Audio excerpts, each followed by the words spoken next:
Halo semuanya, selamat datang kembali di video analisa harian XAUUSD bersama Mandana. Ini adalah analisa harian XAUUSD pada hari ini, tanggal 13 Maret 2024 hari Rabu. Seperti biasa, jika kalian semua suka dengan videonya, jangan lupa like dulu videonya, subscribe bagi yang belum subscribe, hidupkan lonceng, dan di-share ke yang lain.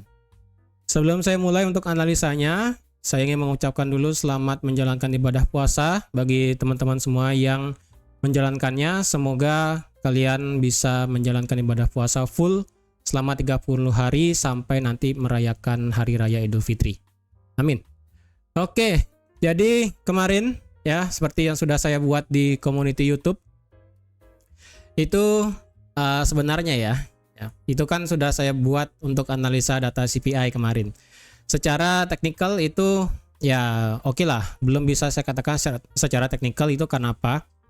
Karena harga itu benar-benar bergerak ranging banget dari 2076 sampai 2086 ya, bergerak 100 pip tidak kemana-mana. Nah sebelum berita CPI itu keluar ya, data inflasi itu keluar, kemarin sudah saya katakan untuk mencari beberapa data yang mendukung perhitungan dari data CPI ya, yang dimana dari data PCE ataupun Personal Consumption Expenditure, kemudian core PCE-nya, kemudian personal income, personal spending, retail sales, lalu consumer sentiment, average hourly earning, itu juga dilihat supaya bisa menghitung berapa data inflasi yang sebenarnya keluar kemarin. Sebenarnya sih ya, secara data kemarin itu saya lebih pro untuk data inflasi yang sebenarnya turun. Ya. Data inflasi sebenarnya yang bisa saya katakan kemarin itu adalah kalau bisa itu turun ya, yang dimana data CPI year on year-nya, headline inflation-nya itu kan dari 3,1. Saya sih sebenarnya kemarin ekspektasi di angka 3% sebenarnya. Ya, 3%. Saya nggak expect naik sebenarnya 3% atau 3,1 pas. Kemudian CPI year on year-nya ini akan tetap di 3,7 atau enggak ya, pokoknya intinya menurun dari data sebelumnya ya. Sebelumnya 3,9. Saya sih mengekspektasikan emang turun. Kemudian core CPI month of month-nya saya juga akan perkirakan turun di angka 0,3. Sedangkan CPI month of month headline inflation-nya ini saya nggak expect ke 0,4 sebenarnya. Kenapa? Sebenarnya dari data yang kalian lihat, kalau kalian cari ya sebenarnya tentang data PCE, core PCE, personal income, personal spending, retail sales, consumer sentiment, dan pendapatan rata-rata per jam, sebenarnya itu mendukung bahwa tingkat konsumen itu rendah. Ya, ketika tingkat konsumen itu rendah, yang dimana tingkat pendapatan orang-orang itu meningkat. Jadi orang-orang itu sebenarnya mendapatkan gaji, mendapatkan pendapatan itu lebih besar ketimbang spendingnya. Karena kalau dilihat juga kemarin retail sales itu kalau nggak salah, berapa ya data kemarin retail salesnya ya? Tuh kan retail sales kemarin itu menunjukkan data minus 0,8 sebenarnya. Oleh karena itu saya juga mengekspektasikan ketika retail sales-nya itu sudah menurun, lalu personal spending juga turun, PCE juga turun, personal income naik, lalu consumer sentiment turun, dan juga pendapatan ini juga turun. Sebenarnya saya ngitungnya itu adalah data inflasi itu turun. Saya expect-nya itu memang turun, dan ternyata secara apa ya bisa saya katakan kemarin itu benar-benar angka yang tidak diekspektasikan keluar dari beberapa analis sebenarnya ya. Sebenarnya beberapa analis itu tidak mengekspektasikan CPI year on year ini akan keluar di 3,2, apalagi core CPI month of month ini flat di 0,4%. Itu benar-benar angka yang tidak diekspektasikan oleh para analis sebenarnya kemarin. Ya, sebenarnya analis juga mengekspektasikan data inflasi yang cenderung turun tapi tidak sampai ke angka 2%. Makanya kemarin saya ekspektasikan itu at least lah 3% sebenarnya. Makanya kemarin saya lebih pro untuk XAUUSD itu bergerak naik sebenarnya ya. Makanya kalau kalian lihat di sini selama 5 menit pertama ya, 5 menit pertama kemarin itu drop ya. Data itu memang keluar ketika hasilnya hijau semua. Harga XAUUSD langsung dibanting turun ya, dibanting turunnya ini dari harga pembukaan ya, kalau saya ngitung itu sebanyak 89 pip ya. Ketika sudah sampai 89 pip, harga dibanting naik lagi sekali sebanyak 58 pip. Ketika 5 menit berikutnya, 5 menit berikutnya market itu bereaksi Kenapa bereaksi naik maksudnya? Sebenarnya itu alasannya adalah data yang keluar kemarin itu sebenarnya tidak diekspektasikan. Market itu belum mengolah secara pasti, ya ibaratnya kayak data NFP kemarin lah ya. Ibaratnya data NFP kemarin sebenarnya hasilnya mix tapi cenderung jelek untuk USD sebenarnya ya.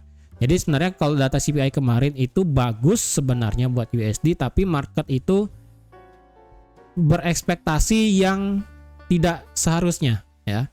Jadi kalau kita bandingkan ya dengan data CPI bulan lalu, itu kan langsung seketika data keluar hijau kan langsung drop parah. Nah sebenarnya itu sudah diekspektasikan oleh beberapa analis, memang inflasinya tidak akan terlalu drop banyak. Ya sehingga ketika keluar sesuai ekspektasi analis, beberapa analis itu memang langsung benar drop pada saat bulan lalu. Nah ketika di hari kemarin, yang saya bilang ekspektasi analis adalah inflasinya itu turun ya. Angka inflasi ini tidak diekspektasikan akan keluar sebenarnya. Ya namanya juga analis kan bisa salah bisa benar. Ya kemarin itu sebenarnya data yang dihitung, kalau saya pribadi pun juga salah sebenarnya ngitungnya. Ya saya juga nggak expect angka yang besar sebenarnya. Makanya kalau dilihat harga itu sempat dibawa naik ke atas ya sampai ke 2082 bahkan ya. Setelah sampai 15 menit ya, 15 menit pertama, oke, harga dibanting naik sampai ke 2082 didorong naik. Setelah itu, setelah benar-benar market melihat oke, sebentar, coba dilihat lagi sekali. Ini core CPI-nya flat dari 0,4 ke 0,4, berarti tidak ada penurunan secara bulanan. Kemudian secara inflasi bulanan itu meningkat dari 0,3 ke 0,4. Apalagi tingkat inflasi tahunan ini meningkat 3,1 ke 3,2. Walaupun tingkat inflasi inti secara tahunan itu turun 0,1 menjadi 3,8. Dan demikian itu berarti semua hasil dari data inflasi kemarin itu sebenarnya hijau. Oleh karena itu ketika sudah market mengolah data tersebut 15 menit ya dibandingkan data CPI, data NFP. NFP kalau kita lihat kan dibanting naik kemudian drop parah 15 menit, ya ibaratnya 30 menit lah ya. 30 menit kemudian harga baru benar-benar menjulang naik cukup tinggi ya. Kalau CPI kemarin itu benar-benar 15 menit pertama itu harga dibawa naik kemudian turun. Nah, setelah itu market berproses karena ini hasilnya hijau semua, yang berarti menandakan tingkat inflasi inti itu hanya kecil di 3,8.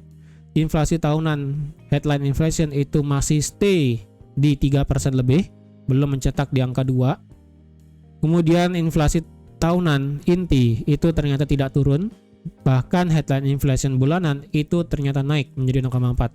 Ketika market mengolah seperti itu, harga langsung drop di bawah 2070, kemudian drop secara signifikan terus-menerus sampai ke 2055. Ya. Makanya kemarin itu sebenarnya kalau kalian melihat data yang benar ya, jadi jujur sebenarnya saya pribadi itu ketika data itu keluar, saya sebenarnya ada ambil posisi sell sebenarnya ya. Ketika data ini keluar, saya sebenarnya instan ambil sell sebenarnya, tapi sempat terkena stop loss di 2078. Ya, saya sih kena stop loss di 2076 di sini. Saya nggak expect harga itu sampai sana sebenarnya. Tapi ketika harga mendrive naik sampai ke 2082, yang dimana kebetulan saya juga melihat ini di time frame H1, ada satu struktur area supply juga di sini. Ini kemungkinan adalah whipsaw ataupun mengambil liquidity di atas, yang dimana saya yakin ketika market bergerak tidak sesuai dengan berita fundamental, ini hanyalah sebagai whipsaw aja ataupun hanya mengambil liquidity aja sebelum harga itu bisa beneran turun banyak ke bawah. Dan ketika kena stop loss di 2078, saya ada entry lagi di 2080. Kemudian saya ada entry lagi ketika harga itu break di bawah 2070. Makanya kalau kalian ada lihat story Amandana itu di Instagram, itu sudah saya post itu sebenarnya posisi yang saya pasang sebenarnya. Dan kemarin itu saya take profitnya itu adalah di 2055 atau 54,5, saya lupa, sekitaran sini lah pokoknya, candle yang ini pokoknya. Jadi ketika ini close ya, kemudian saya ada posting di story Instagram. Nah, untuk sekarang bagaimana nih ya? Untuk sekarang bagaimana? Berarti secara berita ya, untuk di bulan ini kita hanya tersisa satu berita penting, yaitu di minggu depan tentang tentang FOMC. Ya, berarti so far kemungkinan ini akan menjadi pertanda kalau XAUUSD bisa saja bergerak turun untuk koreksi, ya, untuk koreksi. Untuk hari ini, hari Rabu, kita nggak punya berita sama sekali dari segi USD, ya. Dari segi US, jadi bisa dipastikan untuk hari ini saya rasa tidak akan terlalu banyak ada pergerakan pun mungkin hanya sekedar teknikal aja. Oke, sekarang bagaimana nih? Ini kita punya satu area supply masih tinggi banget ya di sini. Ini area supply yang saya bilang di area di M15 ya, yang saya ada buat di sini kemarin di 2000 mana dia ya? Ini di M15 yang nih area supply terdekat ada di 2195 dari segi time frame M15 di sini. Jadi ini masih bisa dipakai untuk area supply paling tinggi sebenarnya ya. Area supply paling tinggi. Tapi kalau kalian mau lebarkan sebenarnya sih ya untuk dari segi M15 di sini pun kita juga ada satu area supply sebenarnya di sini. Ya, di sini. Nah, di sini. Jadi kalau kalian mau lebarkan untuk area supply-nya pun nggak masalah ya sebesar ini. Ya, berarti area supply-nya adalah dari 2086 sampai ke 2096. Jadi 100 pip ini area supply-nya. Kalau kalian mau pakai ya. Tapi ini kan cukup tinggi sebenarnya. Jadi terserah kalian mau pakai atau enggak di sini ya. Kalau kita lihat juga dari segi time frame M30 H1 itu ekor doang sih di sini ya. Cuma ekor doang, tapi it's okay lah bisa dipakai. Nah, karena kemarin sudah saya bilang bahwa kemarin itu ya tanggal 11 Maret itu menciptakan candle daily yang sangat kecil, yang dimana ini menjadi apa ya, bisa dibilang candle pertama yang sangat kecil. Ibaratnya ini bodinya cuma 34 pip. Jadi memang benar berarti harga itu drop, dan kemarin hari Selasa itu merupakan candle merah pertama di XAUUSD setelah rally yang sangat panjang dimulai dari tanggal 28 Februari ya. Jadi bayangkan dari 28 Februari sampai sekarang itu sudah berjalan 12 hari ya, hampir 2 minggu. Itu market XAUUSD terus bergerak naik ke atas. Dan ini pun adalah bearish engulfing yang sangat luar biasa perfect. Ya, yang dimana bearish engulfing ini memakan dua body sebelumnya. Dia itu memakan body di hari Jumat dan memakan body di hari Senin. Jadi otomatis pergerakan XAUUSD itu bisa drop lumayan kencang nanti. Ya, untuk hari ini sih ya. Untuk hari ini sebenarnya untuk XAUUSD kenapa ini berhenti di 2095 walaupun saya ada buat untuk masalah resisten itu adalah di 2200 kan ya. Ini kan sampai di 2200 sebenarnya. Sebenarnya kalau kita ambil VIP ya dari high yang ada di sini, di all time high yang di sini sampai low yang ada di sini ya. Low yang ada di 13 Desember itu harga tepat berhenti di 1272. Ya, tepat berhenti di 1272. Jadi sebenarnya mepet lah ya di 1272 di sini ataupun di 2200. Tapi karena saya lebih prefer di 2200, tapi ternyata harga nggak kena. Jadi Fibo yang dipakai adalah di sini, ya, di high all time high sampai ke low yang di tanggal 13 Desember ternyata yang dipakai, ya. Nah harga sekarang sudah kena, kemudian bisa aja itu harga bergerak turun, ya. Dan sekarang kalau kita tarik Fib-nya secara daily, kita akan tarik Fib dari swing low di sini ya. Dari swing low paling bawah tanggal berapa ini ya? Tanggal 14 Februari sampai ke yang tertinggi di hari kemarin. Kalau dilihat 61,8 merupakan 2064, kemudian 50% adalah 2090 ya. 38,2 adalah 2114 dan 23,6 adalah 2145. Dan kalau kalian lihat di sini sebenarnya ya, kita punya area di 2080 ya. Ini merupakan candle close terakhir tertinggi ya. Yang dimana ini juga menjadi salah satu faktor ketika tanggal 1 Maret kemarin break di atas 2070 ya, at least 2080 lah ya. Ketika harga break di atas 2080, harga kan langsung terbang, nggak ngotak naik ke atas. Jadi terhimpit antara 50 dan 61,8 itu merupakan gap yang sangat besar. Karena kalau kalian trading dengan style SMC lah ya bahasanya, di sini ada satu fair value gap sebenarnya. Ini fair value gap yang sangat besar. Kemudian ada fair value gap lagi satu yang sangat besar juga. Nih. Ya. Jadi fair value gapnya yang pertama adalah dari untuk fair value gap yang besar ya. Sebenarnya sih untuk dari segi daily ini kita juga ada satu fair value gap, tapi kan kecil banget ya, kecil banget. Kemudian ini juga ada fair value gap sebenarnya. Kecil ya. Tapi kan kalau kalian mau pakai ya silakan sih ya. Tapi ini saya rasa sih untuk kecil-kecil gini sih saya nggak pakai ya. Kalau kecil-kecil kayak gini saya lebih prefer untuk cari demand aja sekalian di time frame H4 atau H1. Untuk dari segi daily, untuk fair value gap yang besar itu ada di dari harga 2110 sampai ke 2088. Kemudian fair value gap selanjutnya adalah dari 2080 sampai ke 2050. Jadi range fair value gap yang di sini itu bisa kalian jadikan patokan bahwa kemungkinan harga bisa turun sampai ke area fair value gap yang ada di daily. Dimana fair value gap di sini itu sebesar 200 pip lebih. Jadi consider memang harga itu kemungkinan ketika koreksi bisa turun sampai sini loh ya. Yang dimana tadi sudah saya katakan area itu fair value gapnya adalah itu. Kalian bisa lihat 50% ya, dari 38,2 ke 50% dan ke 61,8. Jadi ketika harga turun kemungkinan ini turunnya bisa cukup dalam ya, cukup dalam ke bawah. Bahkan dari harga sekarang ya, jika mengejar 38,2 itu turunnya sebanyak 434 pip. Gede banget memang ya. Makanya kalau saya bilang ini turunnya cukup dalam, koreksinya mungkin akan cukup besar. Ya, apalagi di sini sudah ada bearish engulfing ataupun candle bearish pertama semenjak 28 Februari. Kecenderungannya ini akan turun. Ya, tapi ingat market structure masih dalam kondisi bullish banget. Jadi kalau kalian ingin ambil sell, ambillah sell nggak apa-apa karena kalian mengharapkan koreksi, benar nggak masalah. Tetapi ingat market itu masih bullish, jadi untuk ambil sell jangan dibawa panjang, ambillah secukupnya aja. Dan karena marketnya sedang koreksi turun, kalau kalian ambil posisi buy sebaiknya ambil juga secukupnya, jangan terlalu panjang juga ambil posisi buy-nya ya. Dan sekarang gimana kalau kalian ingin ambil posisi?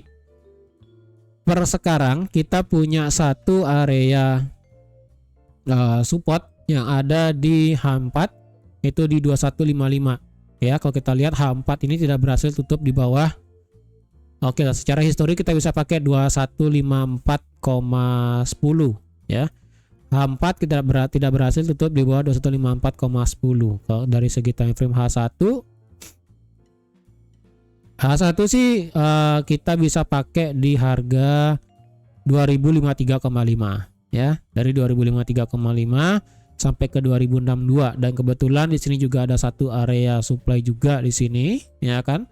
Jadi kalau nanti pada saat saya live sore-nya harga tidak memberikan konfirmasi sampai ke 2162 misalnya seperti ini, harga tidak naik sampai sini ya. Saya sih harapnya nih harga naik sampai sini kemudian turun ya.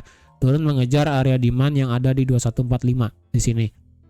Saya sih mengharapkan harga naik, retrace turun sampai ke 2145. Tapi kalau masalahnya harga tidak mau turun ya, kalau tidak mau naik, harga langsung turun ke bawah. Hati-hati, 2150 merupakan area psikologi level yang dimana kemungkinan ketika harga sampai 2150 ya, ini pun tadi malam ya. Harga sampai ke 2150,69 harga dipentalin naik. Jadi kemungkinan kalau harga turun lagi sekali sampai ke 2150 pas ataupun kena ekor doang kayak gini ya. Kena ekor doang kayak gini masuk ke area demand-nya, kemungkinan ini akan mantul. Nah, ketika mantul kalau kalian ambil posisi buy, it's okay, nggak masalah ya. Jadi kalau prefer ambil sell sih pada saat retrace nanti beberapa candle kalau mau naik ya. Tapi kalau ambil posisi buy tunggu di bawah di sekitaran 2048, 2045 itu bisa ambil posisi buy. Ingat ketika harga sudah break di bawah 2145, kita masih punya satu area resistance become support yang ada di 2140 ya. Ingat, ini merupakan all time high sebelumnya yang ada di 2140 ya. Kalau kalian mau genapkan sih di 2145 sebenarnya ya. Nih, di 2146 ya. Di 2146 ini kita bisa oke lah, kita bisa tarik garis lah ya di 2146,55 itu bisa menjadi support selanjutnya sebenarnya. Jadi oleh karena itu kalau harga turun ya, dan kebetulan juga ada satu area demand juga di 2146, 2145. Jadi kalau harga memang turun sampai ke area demand ini dan terjadi pembalikan, kalian bisa open posisi buy di sini ya. Dan kalau ambil posisi sell, saya lebih prefer kalau harga nggak mau naik sampai ke 2062, tunggulah sekalian harga itu break area demand di sini ya. Break di bawah 2144 lah ya. Di bawah ini. Berarti kalau harga ini turun ya, turun kencang ke bawah. Nah, ini bisa turun sampai ke 2031. 2131, dan ingat, pakailah Fibonacci daily. Dan ingat, plotlah area yang sudah tadi saya buat ya. Dari 38,2 ke 50% ke 61,8. Dan sekali lagi, penurunannya ini hanyalah koreksi dan kebetulan penurunannya kemungkinan bisa cukup dalam. Tapi ingat, cukup dalam pun kita masih punya psikologi level yang ada di 2100 ya. So far karena harga masih sangat tinggi di atas ya, berarti otomatis kita akan ambil posisi buy yang secukupnya. Oke. Jadi ingat, hari ini seperti biasa kita akan ada live juga. Jadi kalau nanti sore sekiranya ada kesempatan ambil posisi ya, nanti akan saya ambil juga posisinya. Tapi kalau tidak ada kesempatan ambil posisi ya sudah, jangan dipaksakan. Oke, karena di sini harga tempat dia bergerak sideways ya. Jadi dari 2162 sampai ke 2153,5 itu adalah tempat dia area sideways. Jadi kemungkinan dia akan terjadi sideways juga ya sebelum akhirnya break. Entah dia akan break ke bawah atau dia akan break ke atas gitu. Oke. Jadi teman-teman, sekian aja untuk analisa XAUUSD pada hari ini ya, sekaligus pembahasan dari data CPI kemarin malam. Semoga apa yang sudah saya sampaikan di sini dapat bermanfaat bagi teman-teman semua, dan jika pun ada pertanyaan silakan nanti bisa tanyakan di live nanti sore ya. Jadi sekian aja untuk analisa hari ini. Terima kasih sudah menonton video sampai habis. Terima kasih juga sudah like, share, dan subscribe seperti biasa. Dan sampai jumpa lagi di analisa harian XAUUSD selanjutnya. Bye bye.